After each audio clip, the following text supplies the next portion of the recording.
Hello students, आज की video में आपका स्वागत है।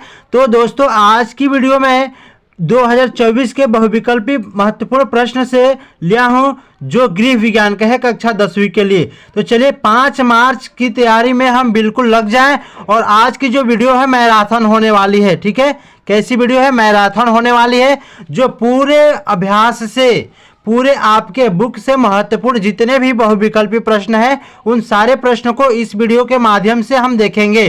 देखिए, एक यहाँ पे नोट लिखा गया है। नोट क्या है?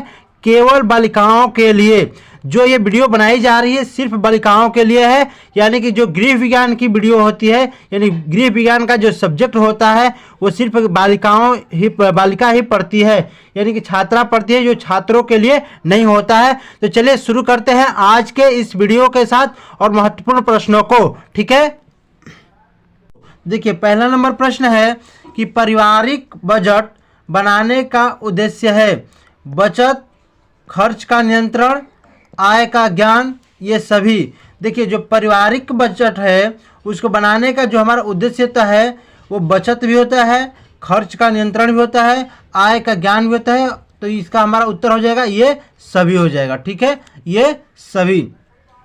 देखिए, इसके साथ अगला नंबर प्रश्न है कि पारिवारिक बजट का मुख्य उद्देश्य नहीं है भोजन, शिक्षा, मकान, फैशन। देखिए, जो पारिवारिक बजट में है वो हमारा भोजन बहुत ज़रूरी है, शिक्षा भी ज़रूरी है और मकान भी ज़रूरी है, लेकिन फैशन ज़रूरी नहीं है। तो देखिए, मुख्य बजट नहीं है कहा है ना, तो इसका सही उत्तर क्या हो जाएगा? डी नंबर हो जाएगा। ठीक है, अब चलते हैं अगले नंबर प्रश्न पे।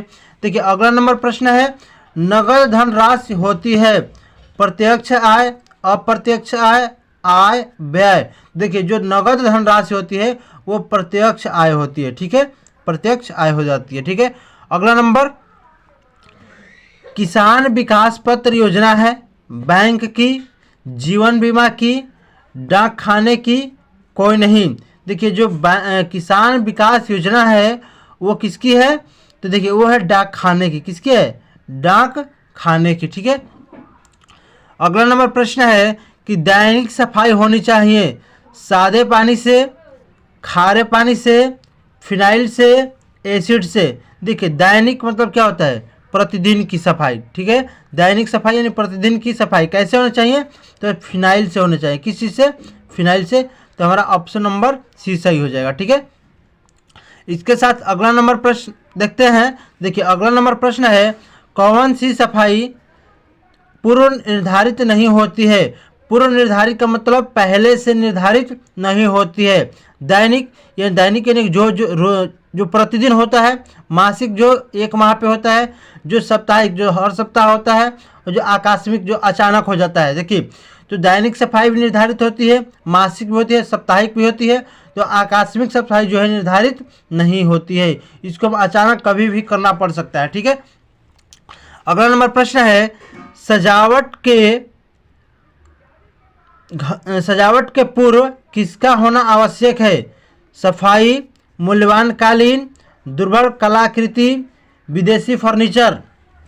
सजावट के पूर्व का मतलब सजावट से पहले किस चीज़ की आवश्यकता होनी चाहिए?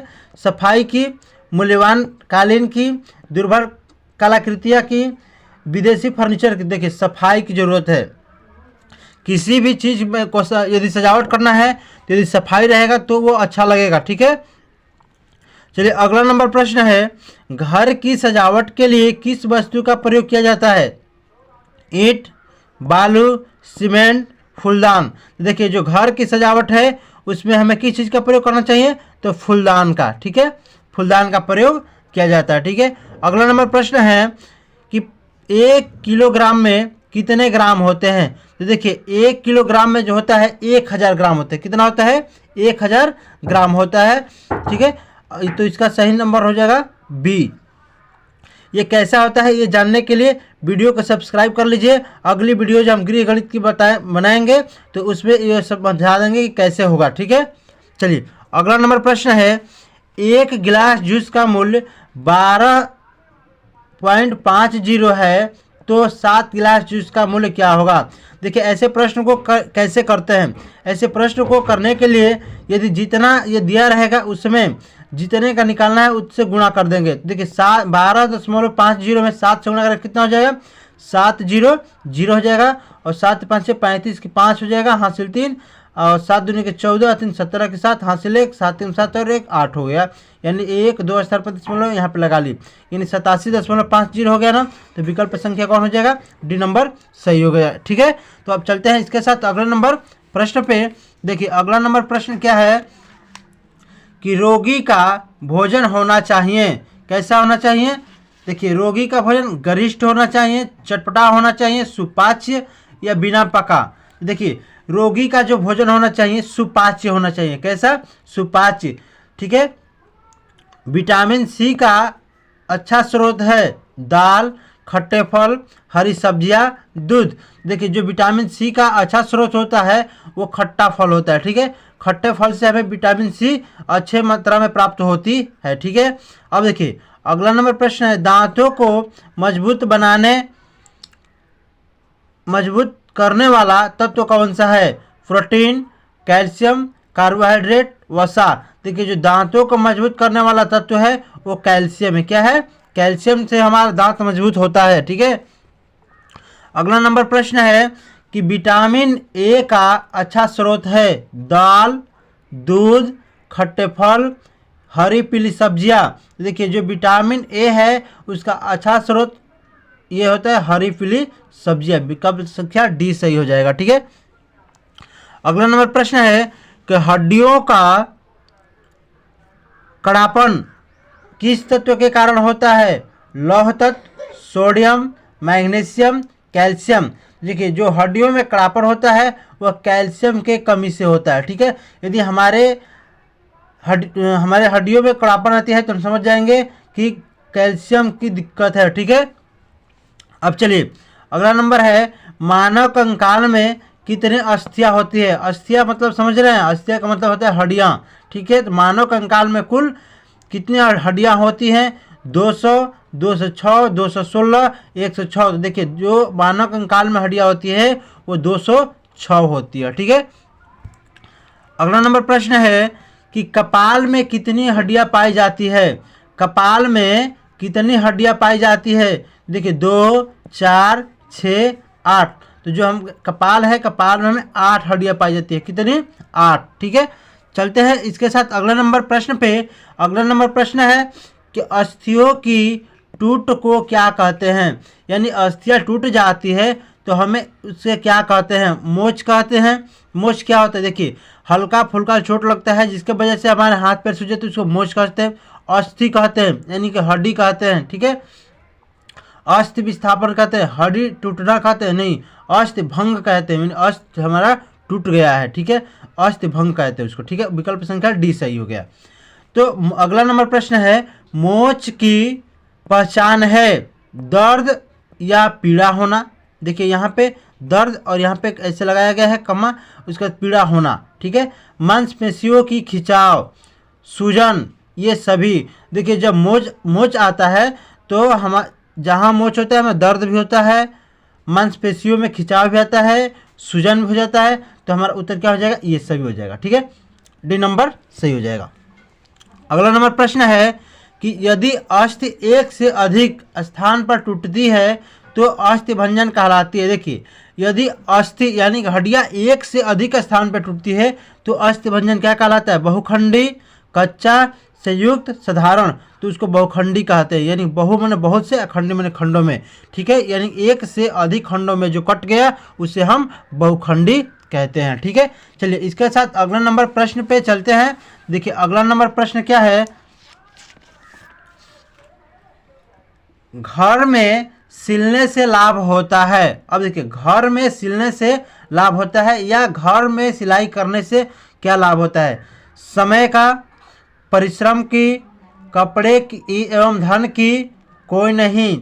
देखिए यदि हम अपने घर पे ही सिलाई करते हैं तो हमारा किस चीज़ का लाभ होगा, कपड़े का भी एवं धन का भी। कैसे, देखिए पहले ध्यान रखिए कि यदि हम दूसरे के यहाँ सिलने के लिए जाते हैं तो क्या समय का लाभ होगा, नहीं, समय हमारा नुकसान होगा। ठीक है, परिश्रम भी लगेगा। और कपड़ा एवं धन की, देखिए कपड़ा जो हमारा बच जाएगा सिलने में कपड़े को काटते हैं तो जो क्या होता है, कपड़ा बच जाता है, वो कपड़े का हम अपने उपयोग में ला सकते हैं। और दूसरों को जब सिलने के लिए देंगे तो हमें उसे धन को भी देने की आवश्यकता होती है, वो धन भी हमारा बच जाएगा। ठीक है, तो घर में सिलने से क्या लाभ होता है, तो कपड़े एवं धन दोनों के लाभ होते हैं। ठीक है, चलिए इसके साथ अगला नंबर प्रश्न क्या हो रहा है कि कौन सी वस्तु सिलाई किट में नहीं रखी जाती है। सिलाई किट समझना क्या होता है। देखिए सिलाई किट जो होता है वैसा किट जिसमें हम सिलाई की वस्तु को रखते हैं। ठीक है, वो सिलाई किट कहते हैं। जैसे धागा, सुई, कैंची, सिलाई मशीन। देखिए तो धागा जो है सिलाई किट में रखा जा सकता है, सुई भी रखा जाता है, कैंची भी रखा जाता है, और जो सिलाई मशीन है वो सिलाई किट में नहीं रखा जाता है, क्योंकि सिलाई किट रखने का मतलब होता है कि जिसमें सिलाई करने वाली वस्तु को रखा जाता है। ठीक है, तो ये तो पूरा मशीन है, ठीक है ना, ये नहीं रखा जा सकता इसमें सिलाई किट में। अगला नंबर प्रश्न है कि वस्त्रों को धोने से क्या लाभ है। वस्त्रों को धोने से क्या लाभ है। वस्त्र साफ हो जाते हैं, वस्त्रों की दुर्गंध दूर हो जाती है, व्यक्ति स्वस्थ रहता है, ये सभी। तो देखिए इसका सही उत्तर हो जाएगा ये सभी। देखिए जब हम वस्त्र को धोते हैं तो साफ भी हो जाता है और वस्त्रों से दुर्गंध दूर भी हो जाते हैं, व्यक्ति स्वस्थ भी रहता है, तो इसका उत्तर हो जाएगा ये सभी हो जाएगा। ठीक है, अगला नंबर प्रश्न है घर पर कपड़े धोने से किसकी बचत हो सकती है। समय की, धन की, वस्त्र देर से फटते हैं, ये सभी। देखिए यदि हम घर पे कपड़े धोते हैं तो हमारा इन सब का बचत होता है। ठीक है, यानी उत्तर हो जाएगा ये सभी। अगला नंबर प्रश्न है रसोई घर के सबसे निकट होना चाहिए। ड्राइंग रूम, शयन कक्ष, भोजन कक्ष, बच्चों का कमरा। ठीक है, तो देखिए जो रसोई घर हो उसके बिल्कुल नज़दीक में हमारा भोजन कक्ष होना चाहिए। ठीक है, ताकि हम रसोई घर में अपना भोजन बनाएं और वहां से तुरंत ले जाकर भोजन परोस दे खाने के लिए। ठीक है, अब चलिए अगला नंबर प्रश्न है कि रसोई घर का कौन सा उपकरण आधुनिक नहीं है। आधुनिक मतलब है आजकल का। ठीक है, गैस स्टोव, देखिए ये भी आधुनिक उपकरण है। प्रेशर कुकर आज भी इस्तेमाल होता है, बहुत लोगों के घर पे इस्तेमाल भी होता होगा। गैस स्टोव भी इस्तेमाल होता होगा। मिक्सी समझ रहे हैं क्या होता है, जिसमें हम सब किसी भी चीज़ को मिलाकर मिक्स कर देते हैं, यानी पीसते हैं मसाला वगैरह सब, ये मिक्सी हो गया। अब देखिए लकड़ी का चूल्हा, यही है। देखिए लकड़ी का चूल्हा जो है आज का आधुनिक उपकरण नहीं है, आज का आधुनिक उपकरण ये गैस हो गया है लकड़ी के चूल्हे की जगह पे। ठीक है, तो उत्तर हो जाएगा लकड़ी का चूल्हा। अगला नंबर से प्रश्न है कि सही विधि से पकाया गया भोजन होता है आकर्षक, सुपाच्य, स्वास्थ्यवर्धक, हानिकारक। देखिए सही विधि से पकाया हुआ जो भोजन होता है ये आकर्षक, सुपाच्य, स्वास्थ्यवर्धक और हानिकारक। देखिए यहाँ पे प्रश्न में कुछ छूट गया है, यहाँ पे होना चाहिए नहीं होता है। ठीक है, क्योंकि आकर्षक भी सही ढंग से यदि हम भोजन पका देंगे तो आकर्षक भी हो जाएगा, सुपाच्य भी हो जाएगा और स्वास्थ्यवर्धक भी होता है और हानिकारक नहीं होता है। ठीक है, तो हमारा उत्तर हो जाएगा हानिकारक। ठीक है, हानिकारक नहीं होता है। यदि हम इतना ही पढ़ते हैं कि सही विधि से पकाया हुआ भोजन होता है तो हम स्वास्थ्यवर्धक कह सकते हैं। ठीक है, स्वास्थ्यवर्धक हो जाता है। ठीक है ना, अब चलिए अगला नंबर प्रश्न है डबल रोटी व बिस्कुट बनाने की विधि कहलाती है ग्रिलिंग, रोस्टिंग, बेकिंग, टेस्टिंग। देखिए डबल रोटी व बिस्कुट बनाने की विधि को हम बेकिंग कहते हैं। क्या कहते हैं, बेकिंग कहते हैं। अगला नंबर प्रश्न है दूध में कौन सा विटामिन नहीं पाया जाता है। ए, डी, के, सी। देखिए दूध है उसमें विटामिन ए भी पाया जाता है, डी भी पाया जाता है और के भी पाया जाता है, तो विटामिन सी नहीं पाया जाता है। ठीक है, इसके साथ अगला नंबर प्रश्न है कि कार्बोहाइड्रेट का स्रोत है टमाटर, आलू, भिंडी, पालक। देखिए जो कार्बोहाइड्रेट है उसका स्रोत आलू है। क्या है, आलू। इसके साथ चलते हैं अगले नंबर प्रश्न पे। तो देखिए अगला नंबर प्रश्न क्या होने वाला है। देखिए अगला नंबर प्रश्न है कि पृथ्वी का कितना भाग जलीय है। पृथ्वी का कितना भाग जलीय है। 4/3, 4/2, 3/4, 1/2, सॉरी 2/3। अब देखिए तो जो पृथ्वी का जलीय भाग है 3/4 है। कितना है? 3/4, यानी कि 75% है। ठीक है। अगला नंबर प्रश्न, जल क्या है? मिश्रण है, यौगिक है, तत्व है, ये सभी। तो जल एक यौगिक है। क्या है? जल एक यौगिक है। ठीक है। अब अगला नंबर प्रश्न पे चलते हैं। देखिए, शुद्ध जल कौन सा होता है? वायु रहित, रंग रहित, स्वाद रहित, नाइट्रोजन रहित। देखिए, जो शुद्ध जल होता है वो रंग रहित रहता है। कैसा रहता है? रंग रहित रहता है। ठीक है। अब चलते हैं अगले नंबर प्रश्न पे। आसवन विधि द्वारा शुद्ध किए गए जल को कहा गया है? कठोर, अशुद्ध जल, प्राकृतिक जल, मृदु जल। देखिए, जो आसवन विधि द्वारा शुद्ध किए गए जल को हम क्या कहते हैं? अशुद्ध जल कहते हैं। क्या कहते हैं? अशुद्ध जल कहते हैं। ठीक है। अगला नंबर प्रश्न है, हैजा किसके द्वारा फैलता है? वायु द्वारा, अशुद्ध जल द्वारा, भोजन द्वारा, कोई नहीं। देखिए, जो हैजा एक बीमारी है। क्या है? हैजा एक बीमारी है जो अशुद्ध जल द्वारा फैलता है। किसके द्वारा? अशुद्ध जल के द्वारा फैलता है। अगला नंबर प्रश्न है कि मक्खियों द्वारा कौन सा रोग फैलता है? मलेरिया, चेचक, हैजा, तपेदिक। देखिए, जो मक्खियां हैं, मक्खियों के द्वारा हमारा हैजा फैलता है। क्या फैलता है? हैजा।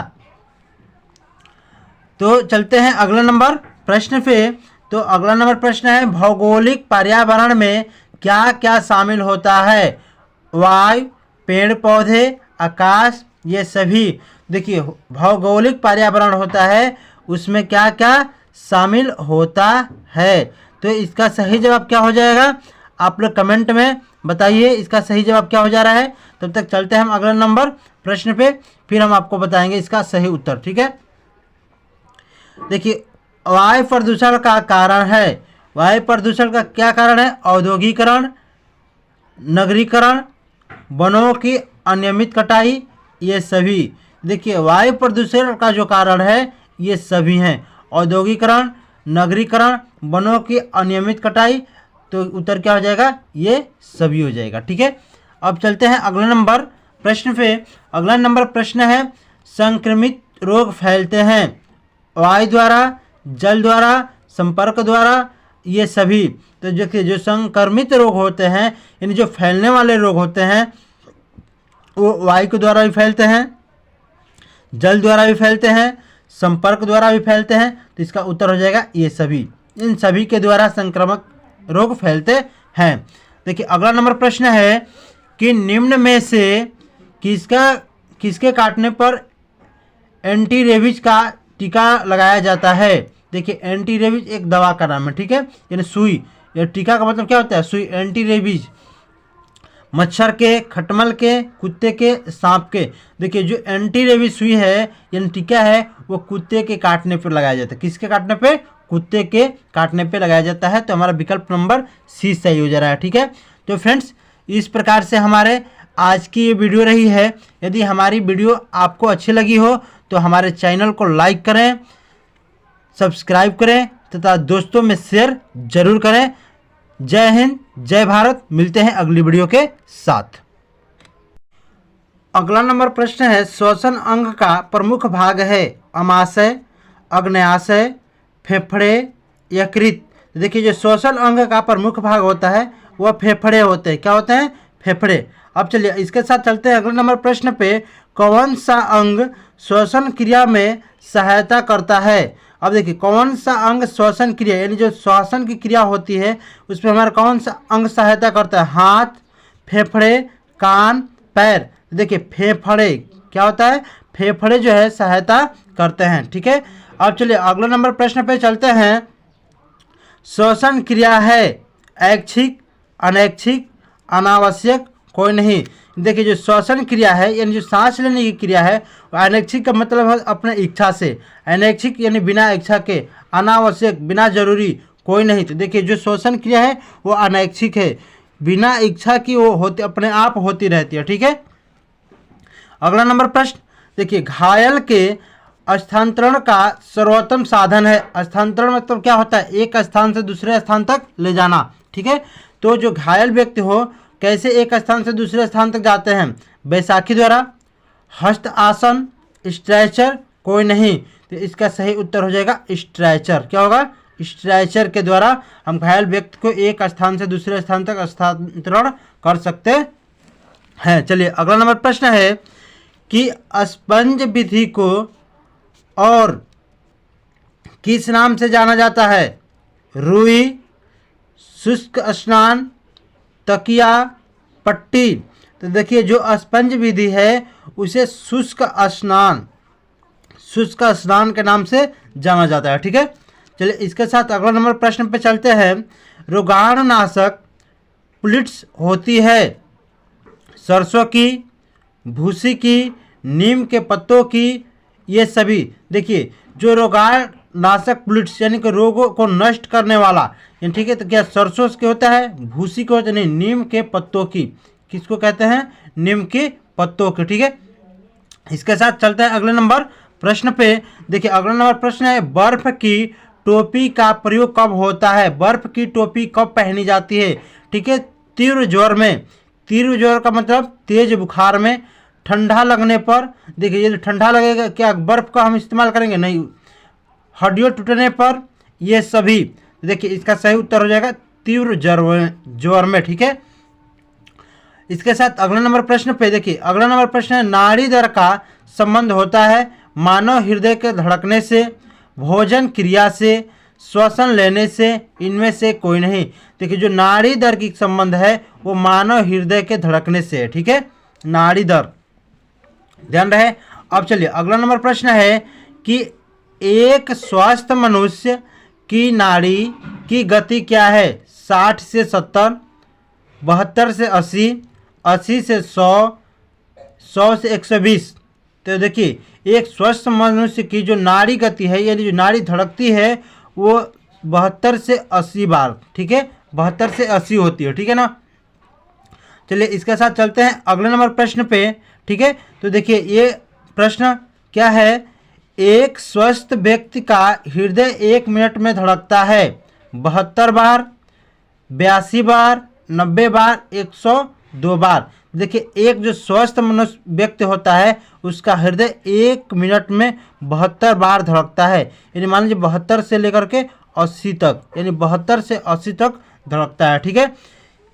तो दोस्तों ये रही आज की हमारी वीडियो। यदि हमारी वीडियो आपको अच्छी लगी हो तो हमारे चैनल को आप लोग सब्सक्राइब करें, लाइक करें तथा दोस्तों में शेयर करें। मिलते हैं अगले वीडियो के साथ, तब तक के लिए जय हिंद, जय भारत।